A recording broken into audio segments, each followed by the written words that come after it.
Meus queridos e prezados irmãos da TV Caminho Livre, graça e paz do Senhor Jesus. Pretendo gravar um vídeo não tão longo quanto o último, porque as repercussões já estão surgindo. Eu já sabia que surgiriam repercussões positivas e negativas acerca do que eu gravei no último vídeo, quando eu, com base na palavra de Deus, eu afirmei que, eu volto a reafirmar isso, com base na palavra de Deus, a Bíblia faz uma distinção entre espírito e carne. Nós, enquanto filhos de Deus, somos espírito, porque somos guiados pelo Espírito. Isso aconteceu quando? Quando fomos regenerados. Quando fomos regenerados, todos os nossos pecados foram parar onde? Em Jesus. Jesus carregou o peso, a culpa e a penalidade dos nossos pecados. Por isso ele foi parar numa cruz. Por isso Jesus foi parar numa cruz, porque ele levou todos os nossos pecados, todas as nossas iniquidades. Qual é a consequência disso? Deus perdoa todos os nossos pecados para sempre. Ele mesmo diz, jamais me lembrarei de suas iniquidades. Esta é uma das bênçãos da nova aliança que foi firmada onde? Veja, a nova aliança que vigora hoje, ela foi firmada com base em que mesmo? Eu mostro para vocês. Mateus capítulo 26, verso 28. O que diz lá? Mateus 26, verso 28. Porque isto é o meu sangue, o sangue da nova aliança, derramado em favor de muitos. Para o quê? Para o quê? Remissão de pecados. Então, a remissão de todos os nossos pecados acontece no momento da nossa regeneração, que é o momento onde nós cremos em Jesus por meio da obra do Espírito Santo, tendo como base o sangue de Cristo derramado na cruz. Paulo, em Romanos capítulo 3, ele vai corroborar o que Cristo disse aqui em Mateus 26, 28. Paulo, no capítulo 3, versículos 24 e 25 diz, sendo justificados gratuitamente por sua graça, mediante a redenção que há em Cristo Jesus, a quem Deus propôs no seu sangue, como propiciação, mediante a fé, para manifestar a sua justiça, por ter Deus na sua tolerância deixado impunes os pecados anteriormente cometidos. 26. Tendo em vista a manifestação da sua justiça no tempo presente, para ele mesmo ser justo e o justificador daquele que tem fé em Jesus. Então tá aqui, ó. Tá aqui. Em Cristo, todos os nossos pecados foram remidos. Não há como Ellen White dizer o que ela disse aqui em Grande Conflito, página 483, acerca de todos os que creram em Jesus. Ela diz, quando alguém tem pecados que permaneçam nos livros de registro, para os quais não houve arrependimento nem perdão. Quando? Se nós já fomos regenerados, esses pecados já foram apagados dos registros celestiais. Apagados. Deus declarou isso. Dos seus pecados jamais me lembrarei. Eu li o texto do profeta Isaías, capítulo 43, verso 25, onde ele diz claramente, eu mesmo sou o que apago as tuas iniquidades, as tuas transgressões por amor de mim, e dos teus pecados não me lembro. Deus apaga os nossos pecados e jamais se lembra deles. Quando mesmo? No momento da nossa regeneração. Aí alguém pode voltar a me questionar com os mesmos argumentos imbecilóides. Porque eu sei que isso acontece. As mesmas objeções idiotas. Mas nós pecamos. Sim, o crente peca, mas quando o crente peca, o que Paulo diz em Romanos capítulo 7? Não é ele, o Filho de Deus, que peca, o homem interior que ama a lei de Deus, que ama se sujeitar à vontade de Deus. Não é esse que peca, é o seu corpo que peca, é os seus membros que peca, é a sua carne que peca. Veja, Pedro, aqui em 2 Pedro, capítulo 1, versos 3 e 4, diz assim: visto como pelo seu divino poder, veja, divino poder, é poder de Deus, nos têm sido doadas. Veja que Pedro está falando de dons que nos foram doados pelo divino poder, ou pelo poder de Deus. Todas as coisas que conduzem à vida e à piedade pelo conhecimento completo daquele que nos chamou para a sua própria glória e virtude. Veja, todas as coisas que conduzem à vida e à piedade nos foram doadas pelo divino poder daquele que nos chamou para a sua própria glória e virtude. Nos chamou para a sua própria glória e virtude. Olha como isso é algo maravilhoso. Aí ele diz no verso 4, pelas quais nos têm sido doadas as suas preciosas e muito grandes promessas, para que por elas vos torneis coparticipantes da natureza divina, livrando-vos da corrupção das paixões que há no mundo. Essas promessas divinas, essas promessas de Deus, faz com que nós agora sejamos coparticipantes da natureza divina. Aqui, ó, na nossa mente. Porque no nosso corpo não há bem nenhum. Nosso corpo é todo escravo do pecado. Nosso corpo, nossos membros, nossa carne, nossa natureza humana, toda ela escrava do pecado. Só quer pecar. Não reside bem nenhum no nosso corpo, nos nossos membros, na nossa carne. Mas aqui, ó, segundo o homem interior, nós somos coparticipantes da natureza divina. Como é que um ser, uma natureza que é coparticipante da natureza divina, pode pecar? Me digam. Me digam vocês. Ou vocês não acreditam nisso, que nós somos coparticipantes da natureza divina? Deus implantou em nós a sua própria natureza. Ele nos chamou, diz aqui o verso 3 de 2 Pedro 1, daquele que nos chamou para a sua própria glória e virtude. Você não crê na palavra? Que nós somos coparticipantes da natureza divina? Você não crê nisso? Então eu repito com base na palavra de Deus. Não haverá a mínima possibilidade disso aqui acontecer, que Ellen White diz. Ellen White declara isso aqui porque ela nunca conheceu o evangelho na sua vida. Nunca conheceu o evangelho. Nunca. Nunca soube o que é evangelho. Nunca soube. Por isso ela vai dizer acerca dos que creram em Jesus, que se houver pecados que permaneçam nos registros. Como? Como poderia haver pecados que permaneçam nos registros acerca dos que crerem em Jesus, se Jesus pagou o preço, recebeu a culpa e a condenação por todos os pecados desses que creram nele? Como é que pode haver algum tipo de pecado? É por isso que Paulo, depois de tratar de afirmar tudo que eu estou afirmando aqui no capítulo 7 de Romanos, deixa eu ler na minha Bíblia Nova Almeida atualizada, o que ele diz aqui em Romanos capítulo 8. Depois eu quero ler na NVT também esse texto aqui. Romanos capítulo 8, verso 1.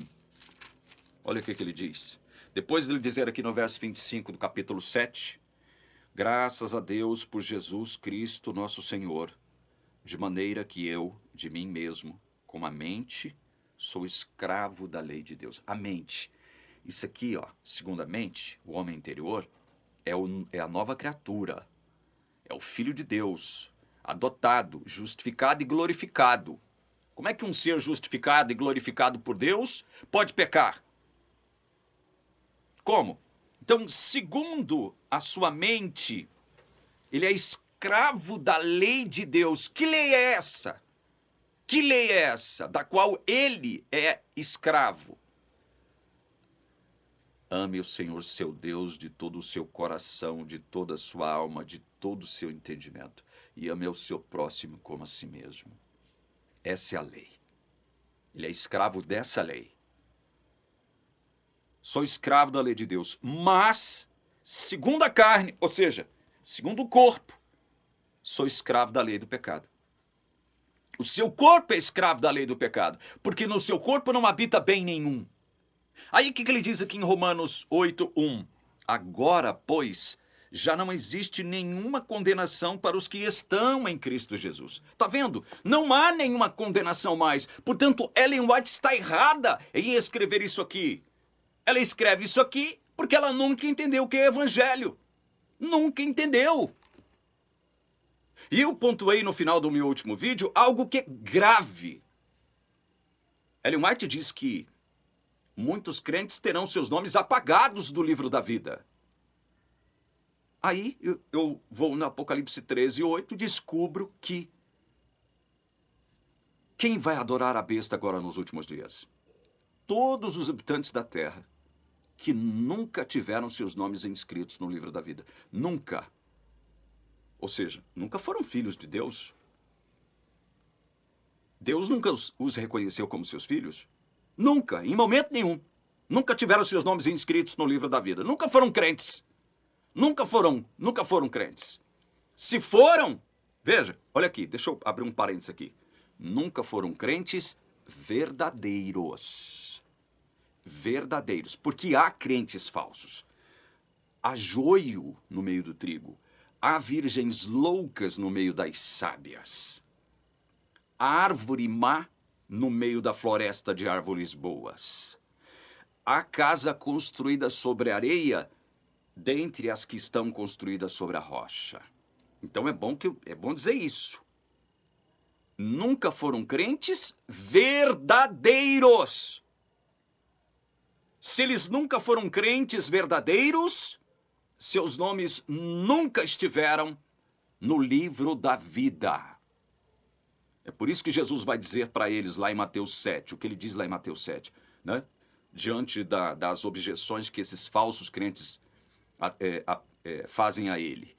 Senhor, Senhor, em teu nome não fizemos curas, milagres, sinais, não falamos língua, não expulsamos demônio em teu nome. Jesus se vira para eles e diz, nunca vos conheci.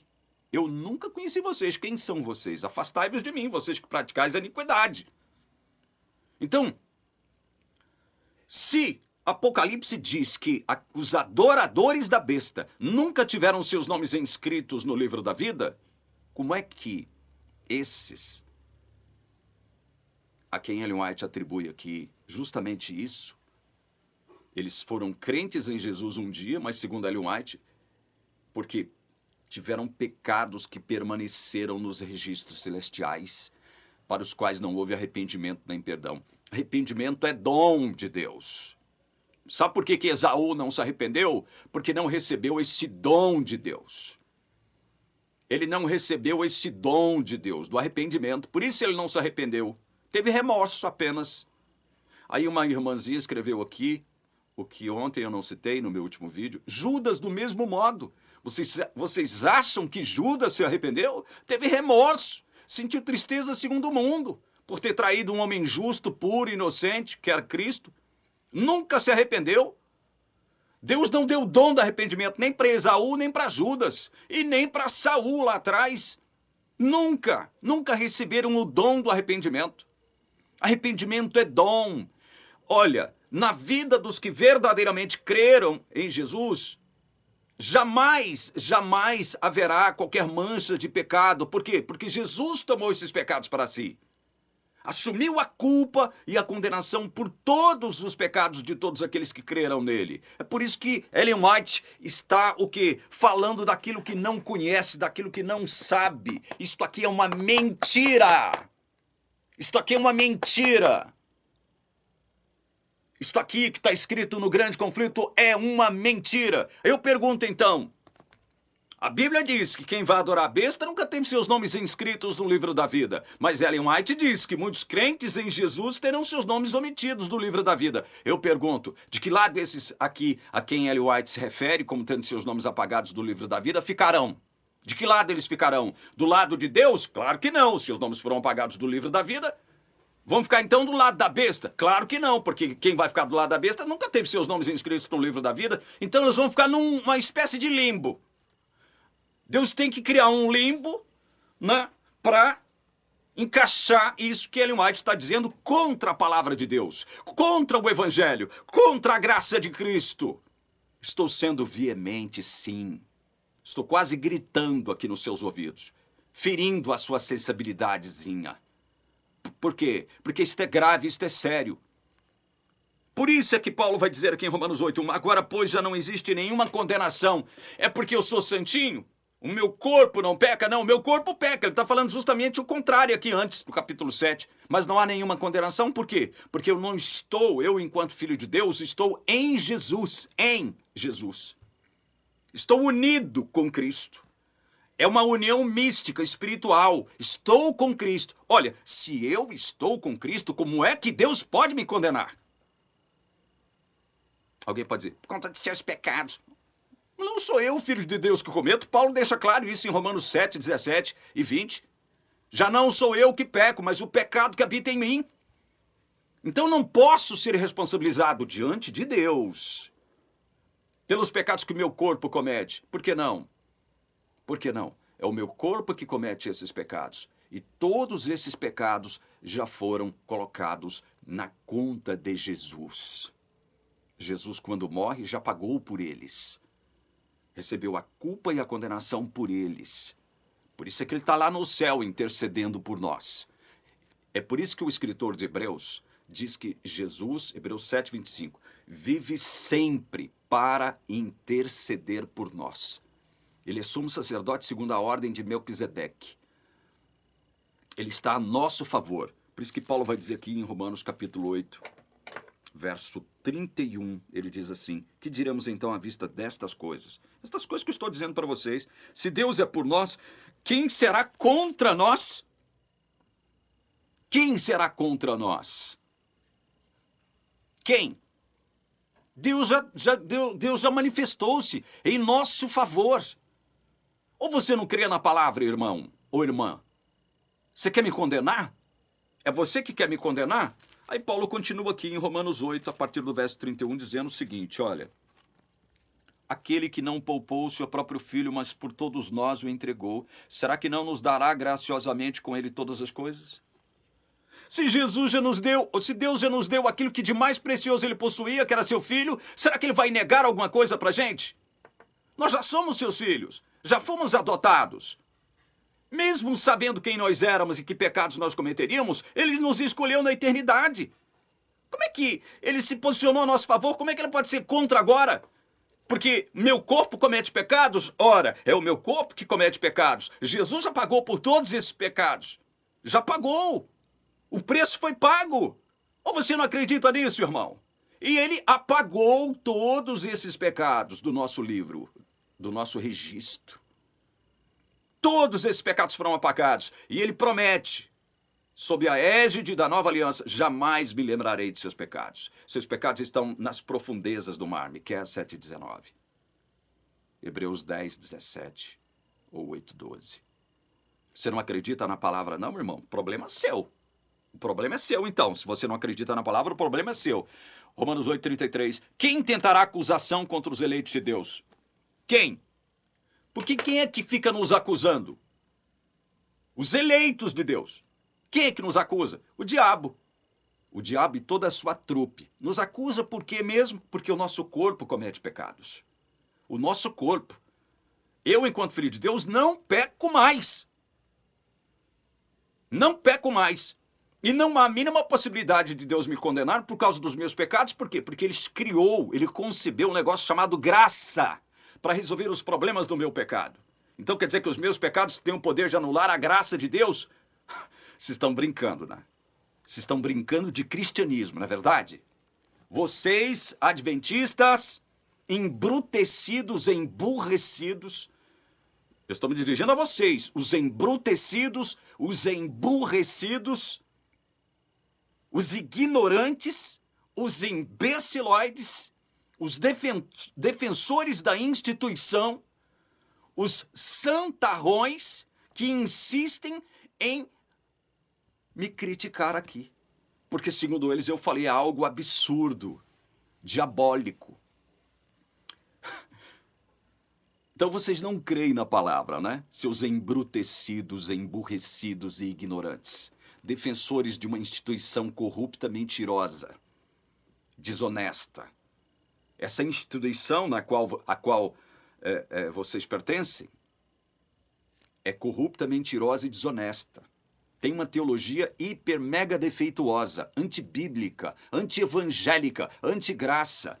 Aí vocês preferem defender essa teologia errada, errônea, corrupta, desonesta e mentirosa do que acreditar na palavra, né? Então o problema é com vocês, porque eu lavo as minhas mãos em relação a vocês. Eu lavo as minhas mãos. Eu estou fazendo a minha parte que Deus me conferiu, que é pregar a sua palavra, pregar o seu evangelho. Não há mais nenhuma condenação, porque agora eu sou guiado pelo Espírito Santo, sou o templo do Espírito Santo, estou unido a Jesus, estou em Jesus. Como é que Deus pode me condenar, o sabichão, sabichona? Como é que Deus pode me condenar? Então você não crê verdadeiramente em Jesus como seu Salvador, não é? Não, Jesus me salvou dos meus pecados passados. É a mesma ladainha de sempre, a mesma ladainha de sempre. É impressionante. Nós mostramos aqui os erros de Ellen White, os comparamos aqui, né, o que ela escreve com a Bíblia, e mesmo assim eu ainda encontro pelo caminho os embrutecidos, ignorantes e emburrecidos que preferem ficar do lado de uma mentirosa, que Ellen White foi, mentirosa e desonesta, do que ficar do lado da pura e justa palavra de Deus. É impressionante isso. Quem que intentará acusação contra nós, eleitos de Deus? Quem? Aí Paulo diz, é Deus quem os justifica. Deus já me justificou, o meu processo diante de Deus foi encerrado. E por ter sido encerrado, Ele já me glorificou. Ou você não acredita nisso aqui? Olha, você não acredita nisso aqui. E aos que predestinou, a esses também chamou. E aos que chamou, a esses também justificou. E aos que justificou, a esses também glorificou. Estou glorificado em Deus. Em Jesus eu estou glorificado. Não cometo mais pecados enquanto filho de Deus. Mas quem comete pecados? O meu corpo, os meus membros, a minha natureza carnal, na qual não habita bem nenhum, zero bem. Toda a minha natureza carnal é má, ela é escrava do pecado, diz Paulo aqui em Romanos 7, 25. Então, você não acredita na palavra de Deus? Que quando você crê verdadeiramente em Jesus, você é justificado e glorificado?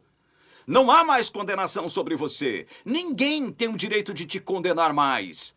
Porque quando peca, não é você, filho de Deus, que peca, mas é o seu corpo que peca. Por isso nós temos um intercessor, segundo a ordem de Melquisedeque, não segundo a ordem arônica. Não segundo a legislação velha que estava associada ao velho santuário, o santuário terrestre, o templo, o tabernáculo terrestre. Esse templo já era, acabou, foi destruído. Jesus é ministro do verdadeiro tabernáculo no céu.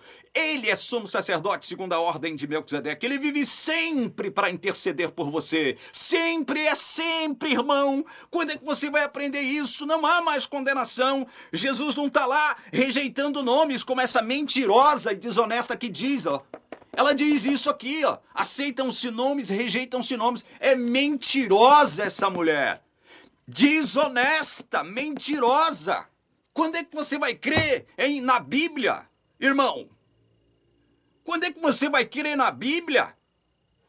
Quando é que você vai parar de crer nisso que está escrito aqui sobre a chancela desse nome, Ellen G. White, mulher mentirosa, desonesta? Antigraça, antibíblica, antievangélica. Quando, meu irmão? Eu estou sendo veemente, estou fazendo advertências e exortações rigorosas aqui. Estou sendo eloquente, estou até gritando aqui. Para ver se você cai em si, meu irmão. Porque se eu tivesse apresentando aqui escritos do Joseph Smith ou do Charles T. Russell, com todo respeito aos Mormons e aos Testemunhos de Jeová, você poderia me acusar. Ah, você também tem o seu profetinha, né? O Joseph Smith ou o Charles T. Russell, ou então aquele lá do Tabernáculo da Fé, não sei o que lá, eu esqueci o nome. Se eu estivesse falando em nome de algum homem, ou em nome de alguma mulher, que diz ter sido profeta de Deus, aí você teria o direito de me criticar, mas não, eu estou apresentando a palavra de Deus para você, e você ainda insiste em me chacoalhar aqui, né? Me encher de críticas, falar que o que eu estou falando é diabólico. Diabólico é você. Diabólico é você que ainda não entendeu o que é evangelho. Enquanto você não entender o que é evangelho, enquanto você não entender, você estará aceitando palavra de gente mentirosa como Ellen White. E você estará rejeitando o que a palavra diz. Não há nenhuma condenação. Acabou. Zero condenação. Você foi adotado como filho de Deus. Foi Ele que te adotou. Você está nas mãos dele. Ou você não acredita no que Jesus disse? Olha, das mãos do Pai e das minhas, ninguém poderá arrebatá-los. Você não crê nisso não, irmão? Você não crê nisso não? Jamais perecerão, disse Jesus. Jamais perecerão. Eu lhes dou a vida eterna. Passaram da morte para a vida. Você não crê nisso não, adventista? Você que é emburrecido e fica falando que o que eu estou falando aqui é do diabo. Você não crê na palavra de Deus. Você não crê, você não sabe o que é evangelho. Nunca soube. É por isso que a sua vidinha é amarga. É por isso que a sua vidinha é lenta. É uma vidinha cujo gráfico é o gráfico de uma montanha russa. Estou falando do ponto de vista espiritual, tá? Estou falando do ponto de vista existencial, econômico, social e emocional, não. É do ponto de vista espiritual. A sua vidinha é assim, ó. Vup, vup, vup, vup, vup, vup, vup. Entendeu? Você não crê na graça de Jesus e vem dizer que, porque eu creio, eu sou do diabo. Eu estou falando coisa do diabo. Vá de retro, Satanás. Quem intentará acusação contra os eleitos de Deus? Se Deus é que me justificou, foi Ele que me justificou. Não foi Ellen White, não foi Joseph Smith, Charles T. Russell ou qualquer outro homem ou qualquer outra mulher. Não fui eu mesmo que me justifiquei diante de Deus. Quem os condenará? É Cristo Jesus quem morreu, ou melhor, quem ressuscitou, o qual está à direita de Deus e também intercede por nós. Tá vendo? Você está vendo o que a palavra está dizendo? Por que não há mais condenação? Não há mais condenação sobre os que verdadeiramente creem em Jesus. Quem nos separará do amor de Cristo?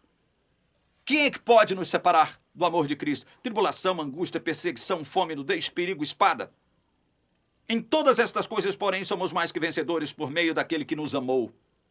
Porque eu estou bem certo de que nem a morte, nem a vida, nem os anjos, nem os principados, nem as coisas do presente, nem do porvir, nem os poderes, nem a altura, nem a profundidade, nem qualquer outra criatura poderá nos separar do amor de Deus que está em Cristo Jesus, nosso Senhor. Do amor de Deus que está em Cristo Jesus. Se eu estou em Cristo Jesus, como é que alguém pode me separar desse amor? Quem? Será você que está dizendo que eu estou pregando é do diabo? Será você? Será você que vai me separar do amor de Deus em Cristo Jesus? Eu creio na palavra, graças a Deus. Eu creio na palavra. O Espírito Santo me dotou com o dom do arrependimento, por isso eu me arrependi de todos os meus pecados. Meus pecados foram perdoados em Jesus. Eu vivo sob a égide da nova aliança, que está fundamentada no sangue de Jesus, no sangue dele. Todos os meus pecados foram remidos, todos, pelo sangue de Jesus. Como é que eu, crente em Jesus, porque meu corpo agora comete pecados, como é que eu posso ser condenado pelos pecados que meu corpo comete? Portanto, eu repito, em nome de Jesus, não posso ser não posso ser responsabilizado pelos pecados que o meu corpo comete. Não posso. Não posso, porque eu sou filho de Deus justificado e glorificado. Eu não peco mais enquanto filho de Deus. Meu corpo peca. Eu, enquanto filho de Deus, não. Não há mais condenação para mim. Não há mais. Você não acredita nisso, não? No próximo vídeo eu quero ler todo o capítulo 8, porque aqui eu fiz um apanhado. Mas eu quero refletir sobre as verdades contidas no capítulo 8 de Romanos. Para ver se você entende. Para ver se você amplia o seu entendimento acerca disso. No Evangelho, graça de Deus. A você que assistiu o vídeo até agora, eu rogo uma bênção de Deus sobre a sua vida, sobre a sua mente. em nome do Senhor Jesus. Amém.